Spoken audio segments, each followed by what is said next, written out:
ಎರಡನೇ ಮಗ ನಿಖಿಲ್ ಕಾಮತ್ ಅವ್ರ ಬಗ್ಗೆ ಬಾಲಿವುಡ್ ಹೀರೋಯಿನ್ ಜೊತೆ ಏನೋ ಇತ್ತೀಚೆಗೇನೋ ರೂಮರ್ ಇತ್ತು, ನಿಜಾನಾ? ಹೌದಾ?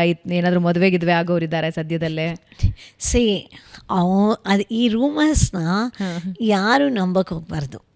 ಯಾಕೆ ಅಂದರೆ ಈಗಿನ ಕಾಲದಲ್ಲಿ ರೂಮರ್ಸ್ ಹುಡುಗಿರ ಜೊತೆ ಹುಡುಗರು ಓಡಾಡೋದು ಎಲ್ಲ ಸಹಜ. ಈಗ ಅವರು ಹಾಗಂತ ಹೇಳ್ಬಿಟ್ಟು ಎಲ್ಲನೂ ಮದುವೆ ಮಾಡ್ಕೊಳಕ್ಕಾಗಲ್ಲ ಅಲ್ವಾ. ಸೊ ಏನೋ ಬಿಸ್ನೆಸ್ಸಲ್ಲಿ ಏನೋ ಕನೆಕ್ಷನ್ಸ್ ಇರುತ್ತೆ. ಸೊ ಏನೋ ಇವನ್ ಪಾಡ್ಕ್ಯಾಸ್ಟ್ಗೆ ಅದಕ್ಕೆ ಏನೋ ಕನೆಕ್ಟಿವಿಟಿ ಡೆವಲಪ್ ಆಗಿರ್ಬೋದು, ಕನೆಕ್ಷನ್ ಡೆವಲಪ್ ಆಗ್ಬೋದು. ಅವನು he is a last person for marriage. ಅವ್ನು ಮದುವೆ ಮಾಡ್ಕೊಳ್ಳೋ ಅವ್ನಿಗೆ ಇಂಟ್ರೆಸ್ಟೇ ಇಲ್ಲ. ಅವ್ನು ಕ್ಲಿಯರ್ ಕಟ್ಟಾಗಿ ಹೇಳಿದ್ದಾನೆ, ಅವ್ನ ಮದುವೆ ಮಕ್ಕಳು ಸಂಸಾರ ಅನ್ನೋದ್ರ ಬಗ್ಗೆ ಅವ್ನಿಗೆ ಇಂಟ್ರೆಸ್ಟ್ ಇಲ್ಲ. ನಾನು ಏನು ಫೋರ್ಸ್ ಮಾಡೋಕ್ಕೋಗಲ್ಲ. ಅವನು ಒಂಥರ ಅವ್ನ ಪರ್ಪಸ್ಸೇ ಒಂಥರ ಅವ್ನು ಯಾಕೆ ಅಷ್ಟು ಕಷ್ಟಪಟ್ಟು ದುಡಿತಾ ಇದ್ದಾನೆ.